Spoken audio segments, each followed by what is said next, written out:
Right, welcome back. This is DSP week number 5. Today is the Wednesday, the 9th of February 2022.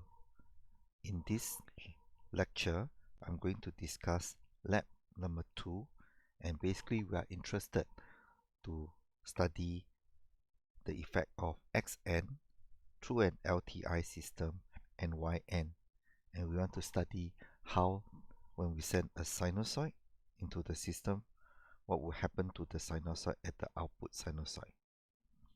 Okay, to answer this question, I'm going to use the example in our lecture notes, example which is found here. In the lecture notes, Z transform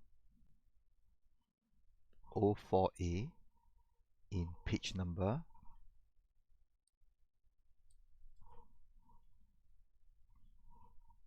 this page number, which is page number 65.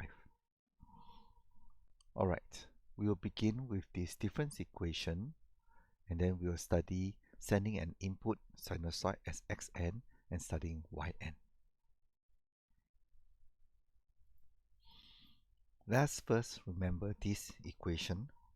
Y of n, which is this equation here, y of n is equals to x of n plus x of n minus 1 plus 1/3 y of n minus 1.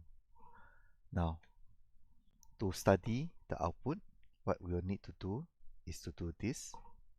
We will have to convert the difference equation into the Z transform to get the transfer function, and then finally we are going to go into something called the frequency response, which is this corner here. So let me pull out this, and it is this corner here, Hej omega. So we need to go from the difference equation to the transfer function, substituting Z equals to Ej omega to generate something called the frequency response. The frequency response will tell us how a sinusoid will change its behavior when it passes through the LTI system. That's why it's called frequency response. The sinusoid changes with the frequency. Okay? Alright, let's start to discuss this equation. This is the difference equation describing the input and output relationship. The other equation which describes the input and output relationship is called the convolution equation.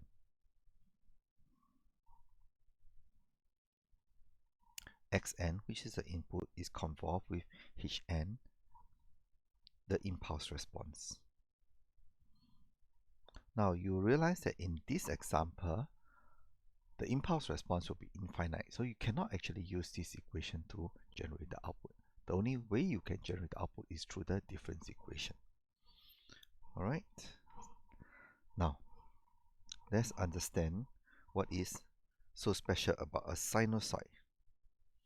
A sinusoid is called an eigenfunction of the LTI system. What does an eigenfunction do? Well, let's see.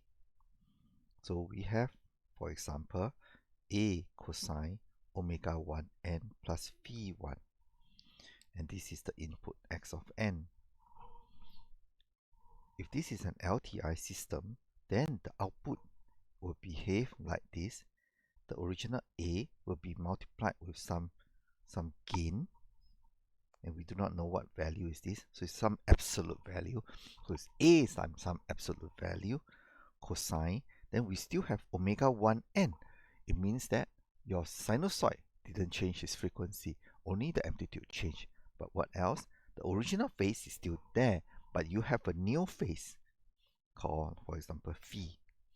Okay, so these two values are the one we want. These two values is dependent on omega 1. Different frequencies will give you different gain, and different gain here and different phase here.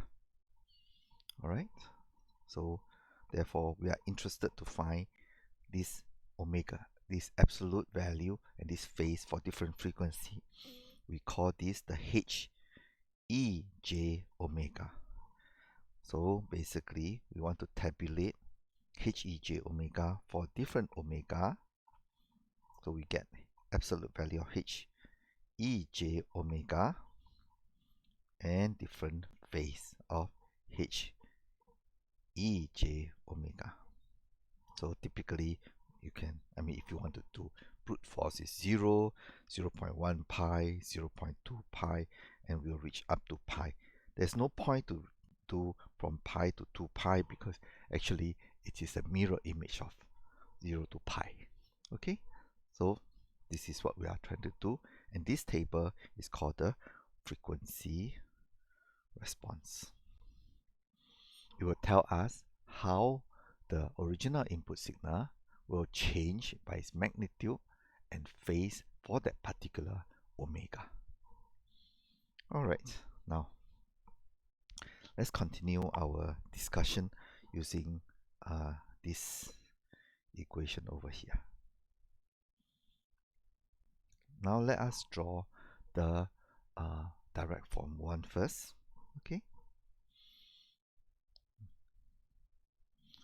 so let's repeat this. Let's use a different color. Y of n is equals to x of n plus x of n minus 1 plus 1/3 y of n minus 1. Now, I'm going to draw for you this figure, how this figure look like. Let us see. So we have x of n here, and to get x of n minus 1, we'll punch through a delay, and then we will multiply by the multiplier. So the multiplier, the first multiplier is 1, so this is 1 here. The second multiplier is also, I'm going to use a different color now, which is 1, so this is a multiplier for green here. So this is x of n minus 1 multiplying by 1, and now we are all going to sum. So this is so far y of n. We haven't taken care of this 1/3 y of n minus 1 yet, so what we do is we punch this guy through a z minus 1. This guy is y of n minus 1. We get multiplying by 1/3.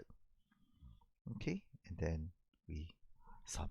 So this guy is the whole equation over here. Alright, so we now know how to draw df1. Now, I'm going to do what do you call that?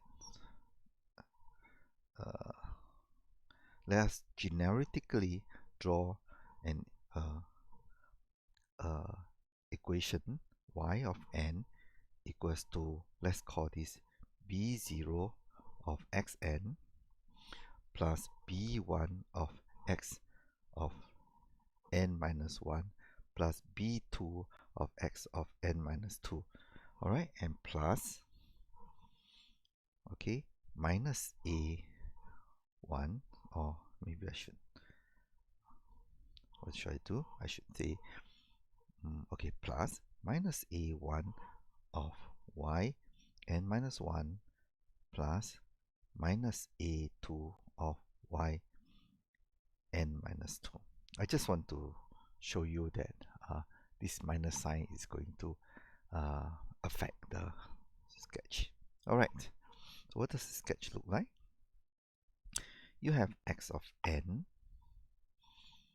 you have this z minus 1, and you have b naught here.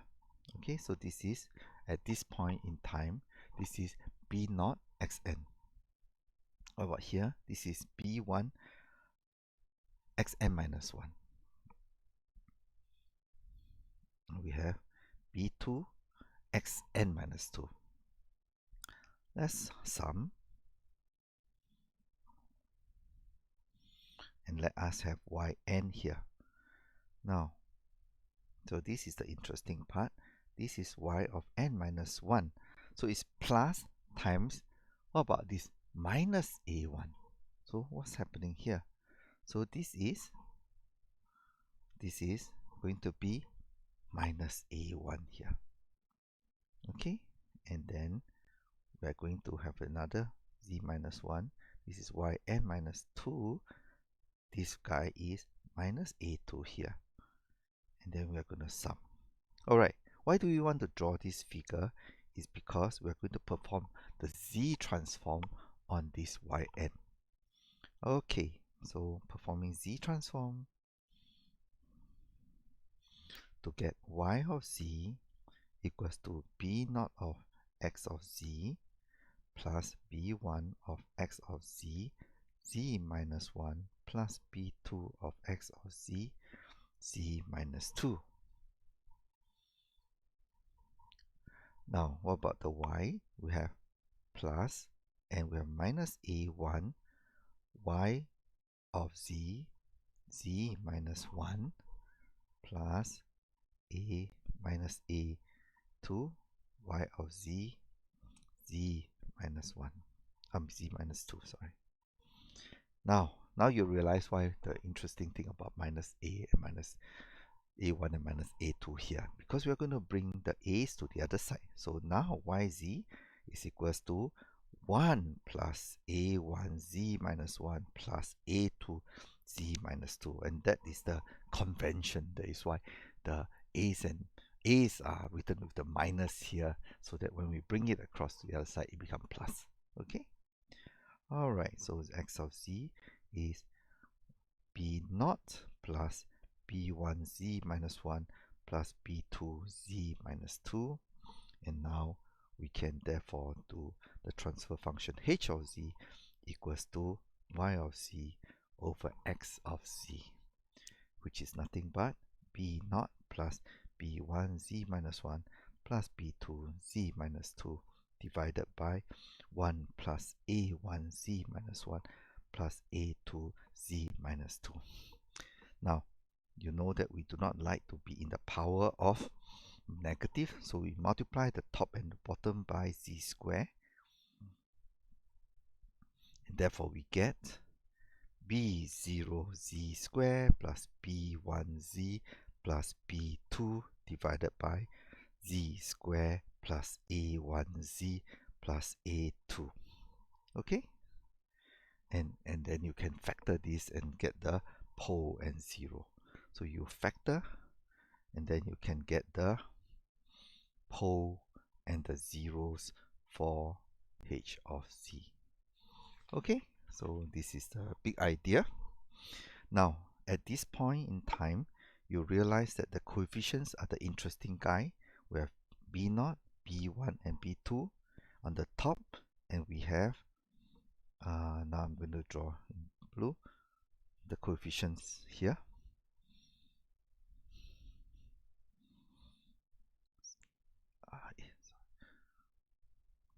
Okay, so the coefficients is 1.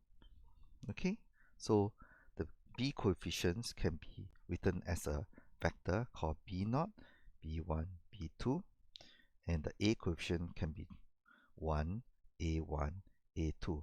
Now you're going to use this guy and put it in Matlab and filter functions and call it fv2, and then you can do b comma a, and you will get the filter described by Matlab as well as Python later on.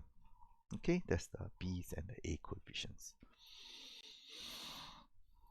Alright, I'm now going to go finally to frequency response. Frequency response. To get to the frequency response, we take h of z, and then we let z equals to 1 ej omega, and then what do you put for omega? Then typically with omega we put 0, 0.25 pi, 0.5 pi, and pi. Of course, if you want to have 0, 0.1 pi, 0.2 pi, 0.3 pi, that's fine. Yeah, we want to substitute z with different omega into h of z. So let's try. So let's go back to our little picture. So for our questions in the lecture notes, yn equals to xn plus xn minus 1 plus 1 third yn minus 1. We can get the transfer function h of z. Going through this math, we get this very simple equation. So I'm going to continue from here. H of z is equals to z plus 1 over z minus 1 third. Okay, and now we're going to calculate the frequency response, which is this page over here. All right, which is basically substituting z as ej omega into h of z. So let me show it to you now. So we say omega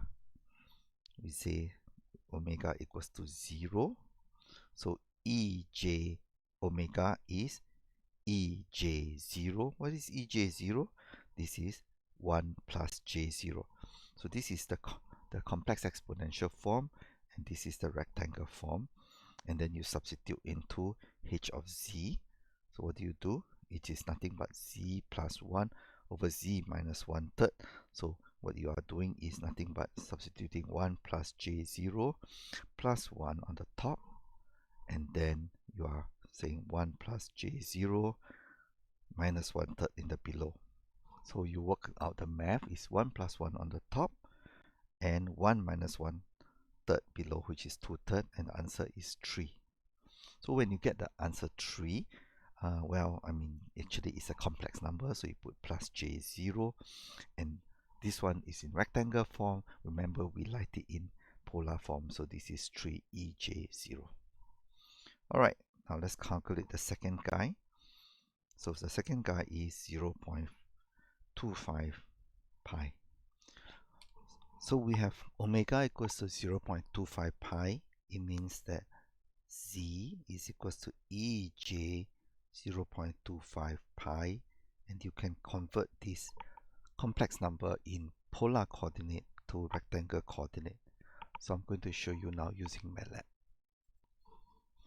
So in Matlab, I have entered z equals to 1 times exponential of j times 0.25 times pi, and when I enter, it will give me the value of z in rectangular coordinate. So z equals to 0.707 plus, here's I, but it's actually j plus 0.707. Okay, let's enter the value into the table.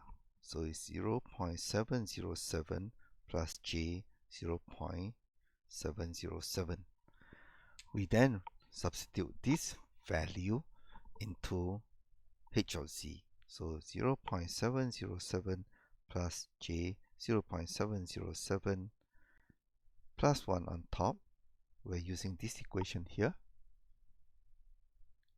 divided by 0.707 plus j 0.707 minus 1 third. Now I'm going to use Matlab to calculate the answer for me. Z equals to 1 times exponential of j times 0.25 times pi. This will give me the rectangle form of z. And now let's use this z to compute h. Z plus 1 divided by z minus 1. The answer is 1.779 minus 1.747j. Let's see the absolute value of h is 2.31, and the angle of h, which is minus 0.69. Let's see our slides. In our slides, this was computed, it agrees, so it's 2.31 angle minus 0.69. We're now in a position ready to verify whether this answer is correct using our lab. Basically, we will generate a cosine of amplitude 1 and omega equals to 0.25 pi with phase shift of 0, sending into here. Working through the system, and we should see another cosine wave coming out. But this time, the cosine wave yn should be amplified to 2.31 with amplitude, and it will be phase shifted by 0.69. Right, so we are now going to see our results in the lab.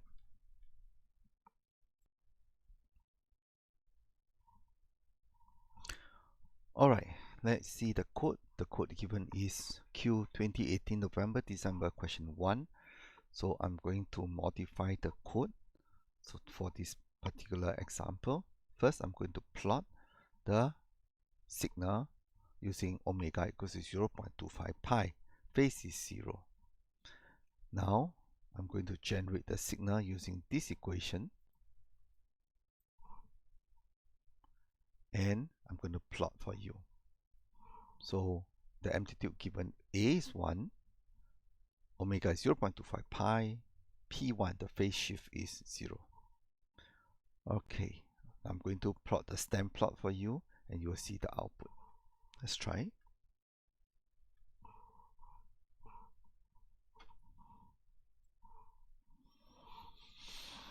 So you will see how many cycles.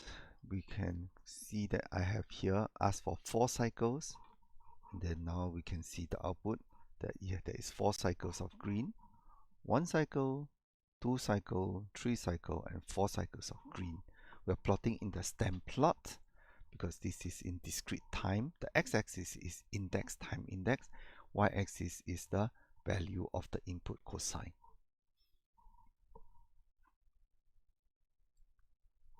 Now, I'm going to plot a continuous interpolate version of the input. So, I press return. And you see now I have drawn the green lines along the stem plot to show you how does the smooth version of the interpolated input looks like. To do that, what I do was simply to do this. Between each point, I'm going to plot 10 points. And basically, you will see that I am changing the input n to divided by 10 so that I'm plotting, for example, 0. Instead of plotting from time index 0 and 1, I'm plotting time index 0, 0.1, 0.2, 0.3, and so on. That's the idea, but I need to keep the index properly so that I can plot it correctly later on. Alright, so this is the code to plot the input. What about to plot the output? To plot the output, I send my filter coefficients B and A. B is the numerator, A is the denominator, and I use this function called filter B, comma A, comma input X, where X is the input factor, and I get Y, and then I'm going to show you my output, okay, as a stem plot.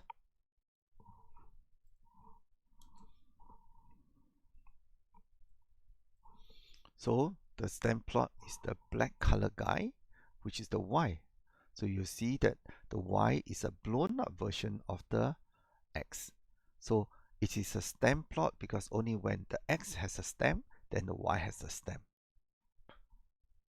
Now, it is very, very difficult for you to study the phase shift. The amplitude, it looks okay. Here's the input 1, then output is blown up to be about, what, 2.3, and that's what we thought it happens as well. But wouldn't it be nice if you can draw an interpolated version of the output as well? Now, there's a trick to do it. So the trick is here, and I'm going to show you the code now. This is a brute force approach. Basically, we again create a Y vector that is 10 times longer than the original. Okay, and then basically we are going to perform Y using different shifted version of the input X, and then after that we are going to collapse all the Y and join it up together. So you study this code and maybe you can understand what I did, and then I'm now going to plot Y. Alright, so Y is going to be a red dash. So let's see. Right, so now you see that I actually have plotted the Y and I have a smooth version of the Y, but actually of course it's not, it's nothing but I'm plotting 10 points in between this black circle. And now with the smooth version of Y, you can actually study the amplitude correctly, where the peak is, as well as the phase difference between the peak of the input, which is green, to the peak of here. By studying the phase difference, all you need to do is to calculate the amount of samples between the input and the output maximum, and then use that to calculate the phase shift. Okay, so finally, that's it. I'm going to show you the code again to see what I have done. And that's it. Alright, finally, to check that you are doing it correctly, you use FV2s. B, A. And then when you have the FV2, you can then study the magnitude. So right click to change the magnitude in dB2, the normal scale, and you can see that this answer is exactly the same answer as we have in the lecture notes. So at 0.25 pi is here. Let's find the gain. At 0.25 pi is here. Let's find the gain. It's about this point. So it's 2.3 for the gain. And for the phase shift, let's click this button. At 0.25 pi, there is a phase delay of approximately minus 0.69 phase radians, which is what we have. Right, with that, I hope you can do lab 2, the input and output response.